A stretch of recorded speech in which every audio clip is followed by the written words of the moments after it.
Gdansk, a port city nestled along the Baltic coast of Poland, also known as the Wolne Miasto Danzig, from its expansive sandy beach to medieval streets adorned with vibrant, colorful houses. It's a place steeped in history. It was here that the Second World War began, and it was also in Gdansk that the seeds of communism's decline in Europe were sown, as the city became a beacon of resistance and change. Instead of strolling along the coastline in Gdansk, you can also explore its parks and forests, where observation platforms provide panoramic view of the city, and of course visiting neighboring cities. But everything is in an order. Gdansk is the sixth largest city in Poland. During its history, it has moved from Poland to Prussia and back more than once, and in interwar period it had the status of the free city with full autonomy. This probably formed his unique and more freedom-loving and tolerant identity. Let's dive into Old City first. It is really similar, for example, to Amsterdam because of the architecture, which is characterized by colorful houses with narrow facades, pointed roofs and red brick Gothic churches.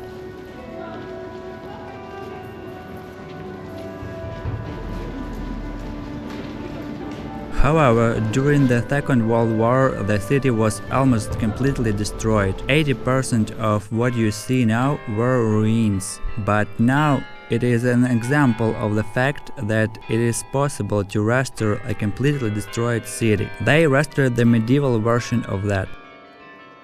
These buildings do not look new at all, or fake old city, and this creates the same atmosphere for which about 3 million tourists visit Gdansk every year. So, it is an essential part of the city's economy.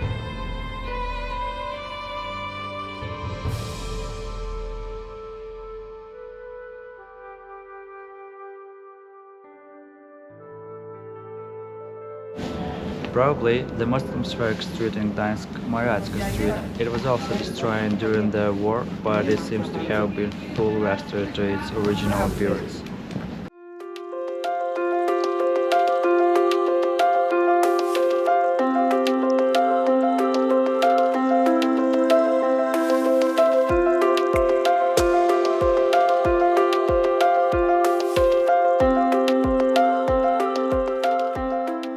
In the morning it is cozy and atmospheric, and at noon it turns into a crowded place with stands selling amber, which has cultural and economic importance for Gdansk, known as the Baltic Gold.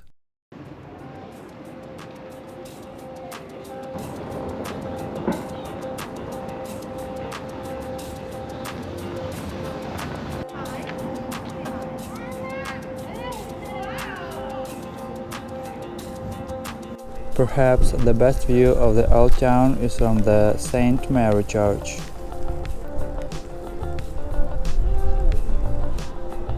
The Basilica of St. Mary is a brick Gothic church and one of the largest of its kind in the world. Besides offering stunning architecture and rich history, also provides breathtaking panoramic views. To take to the top, you should to buy ticket. You can pay by card or cash, and it costs around €4. And then you need to ascend the 460 steps to the top of the Basilica's tower. Probably today is a perfect clear day to see the whole city and even Sopot and Gdynia in that direction.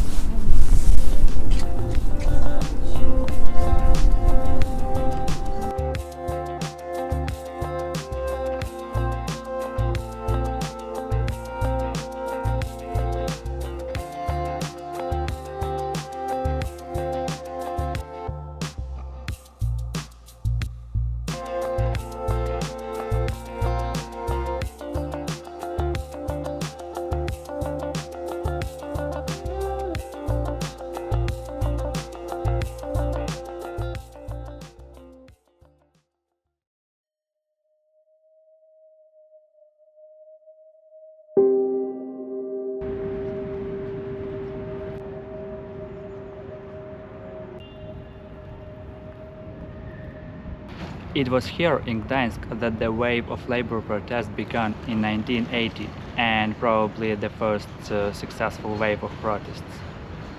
And after 9 years, the Poles managed to eradicate the monopoly of communism in their country, and this started changes everywhere. The factory where the same protests were born has now been turned into an interactive museum. Almost everything can be touched, everything around is interactive, while you are accompanied by an audio guide that tells a complete story in words. And this approach to museum in Poland is common. This, of course, adds interest and emphasizes the ability to work with history. Also functions as an educational center, a research and study center, an archive and library. It's also a public space and a meeting place.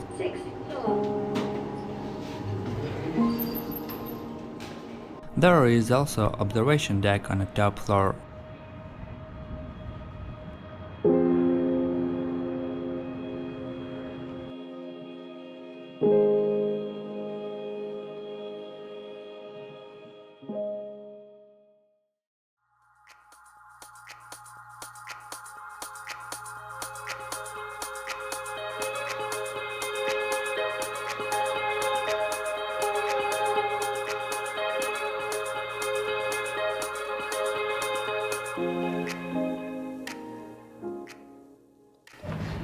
Welcome to Oliwski Park, widely considered one of Gdansk's most stunning green space.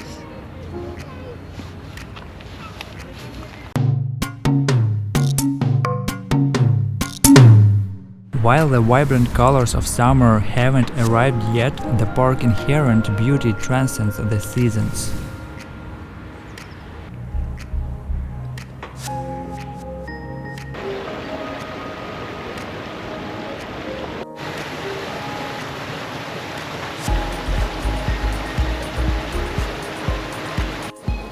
The park has a variety of landscaping styles, including French-style garden, an English-Chinese garden and Japanese garden. There is also a greenhouse with a collection of exotic plants.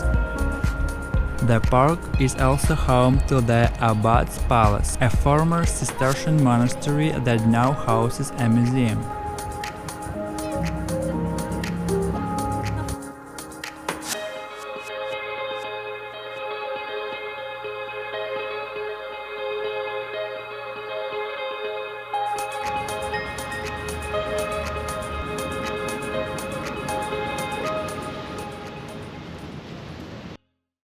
And now I'm gonna show you one cafe right in the middle of exotic flora. It's called Palm House and we're located Spokój Cafe, which means calm cafe.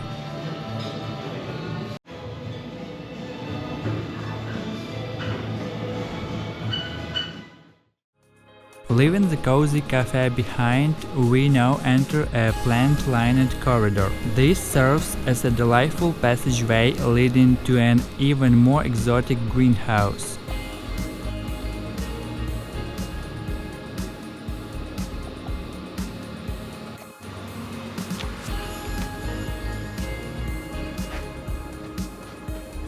You immediately feel a different climate, humidity and heat, which of course are favorable conditions for these plants.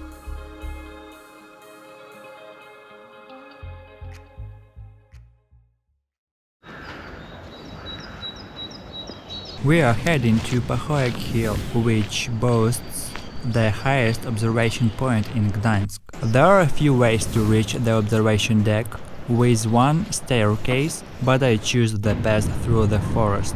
This historic hill was once a place of pagan worship and has served as a lookout point for centuries. From the top of the observation platform there is a view of the city. The red-tiled roofs looks great. Beyond the urban landscape, the vast expanse of the Baltic Sea stretches out towards the horizon. In the distance, ships probably waiting their turn to enter the port. Thankfully, the treetops here are neatly trimmed, so nothing obstructs the view.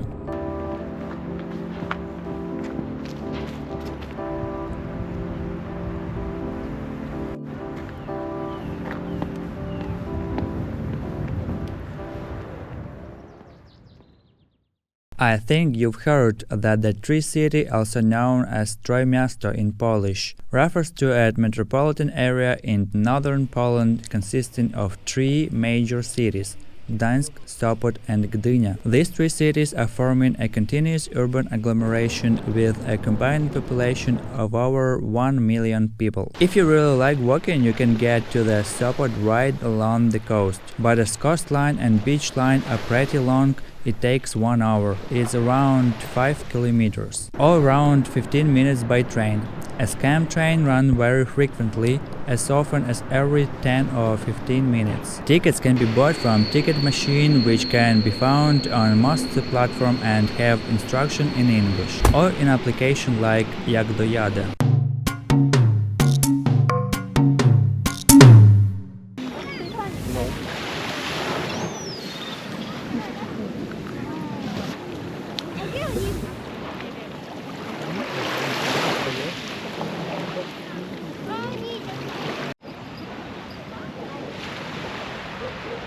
An undeniable symbol of Sopot is, of course, the longest wooden pier in Europe.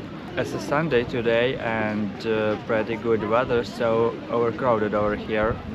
But let's enjoy the free entrance in winter time, because in season you should pay around 2 euros. The pier consists of wooden and land parts. The widest part of the pier that is entirely above the beach is called the frying pan. The entire pier structure has a total length 511 meters, of which 458 meters are above the water, and the remaining part is above the beach. At the top of the pier there is a side branch called a spur, which is 132 meters long. The wooden structure is based on pine piles with a diameter of 30 to 60 centimeters driven into the bottom to a depth of 5 to 12 meters.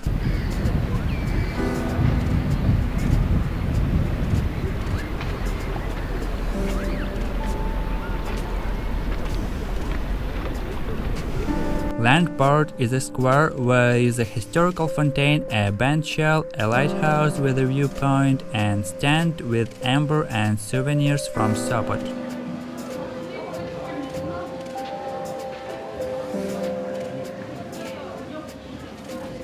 Marina Sopot is the newest marina in the Gdansk Bay region, opened in 2011. It can accommodate 240 yachts up to 25 meters in length. Also, there offers a variety of service for boaters. Service like berthing, electricity, water, fuel and others. What about amenities? It's restaurant, bars and shops within the marina.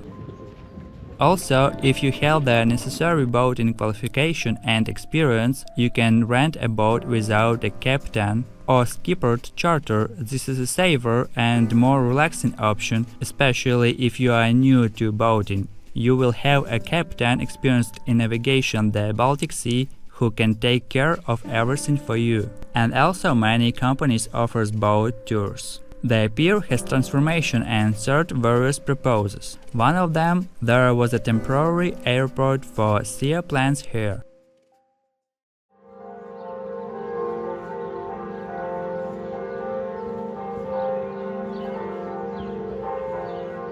The lighthouse, located right next to the Sopot Pier. Lighthouse has a history quite unusual for this type of facility. In effect, it is a chimney. The balneological facilities established in Sopot at the beginning of the 20th century needed a boiler room, and its enlightened designers thought to construct an unusual chimney for it in such a way that it would not disfigure the flourishing area. To get on the top cost around 2 euros, and you will get probably a really good view.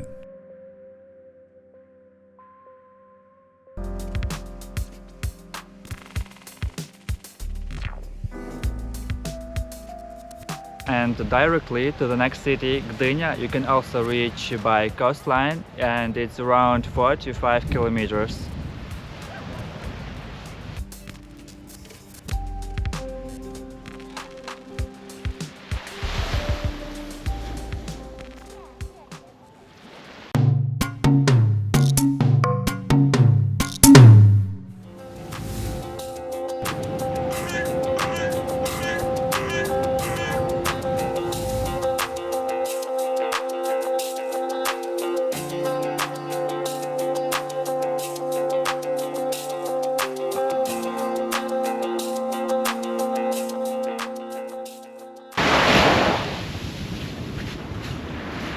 despite on cold weather and pretty windy over there, it's so peaceful.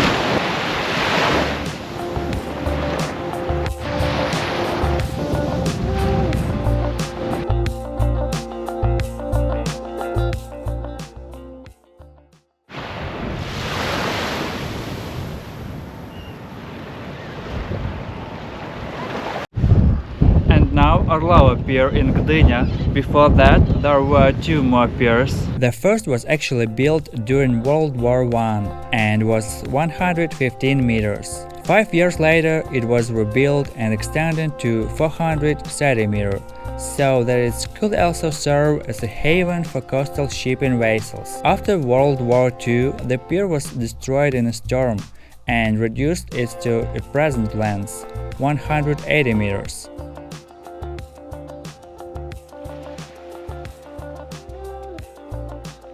I also recommend climbing the cliff. It is a 15 minutes walk from Orłowo Pier. It's important to pay attention when visiting this place. The cliff is constantly eroding and there is a risk of landslides, especially during heavy rain or strong winds. In some areas, the cliff face may be unstable and prone to collapse.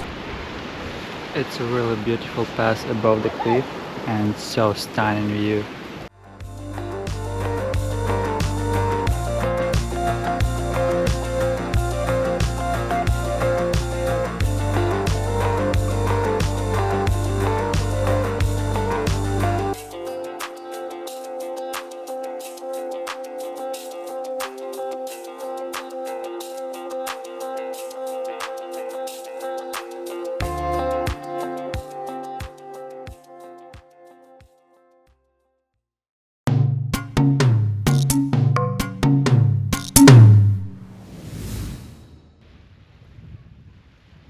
HEL is a town located at the end of the narrow strip of land called the HEL Peninsula. This peninsula just out 35 kilometers into the Baltic Sea, north of Gdansk.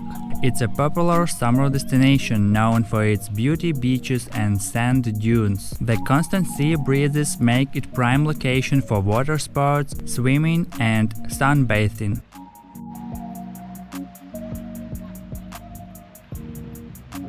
But HEL isn't all about lounging. This town is steeped in history. For centuries, it's been a key fishing village and coveted strategic location. In effect, HEL was the last Polish stronghold to surrender during World War II. However, history buffs and lounging aren't the only ones who will love HEL.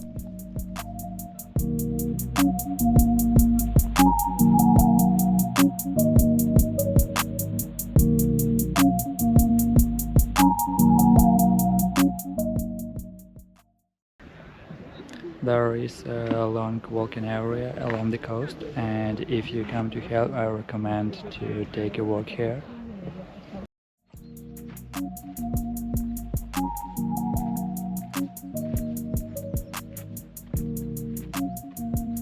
Many people arrive by train, someone take a bike and ready to explore the entire length of the peninsula. The key to avoiding crowds is the vastness of the coastline. HEL boasts a long stretch of sandy beaches, so there is plenty of space for everyone.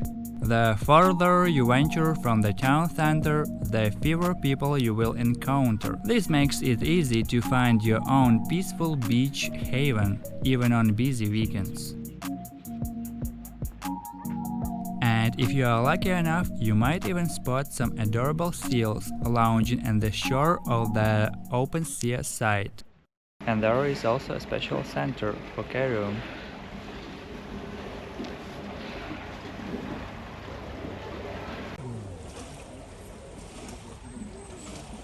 Tourists can enter here, but in limited numbers. And the possibility of entering the seal feeding with a lecture at 11 a.m. and 2 p.m. Fokarium is a place where seals in need of treatment and rehabilitation receive help. Veterinarians and scientists work here, and after rehabilitation, all seals return to the Baltic Sea. That is, this place is about saving and restoring the seal population.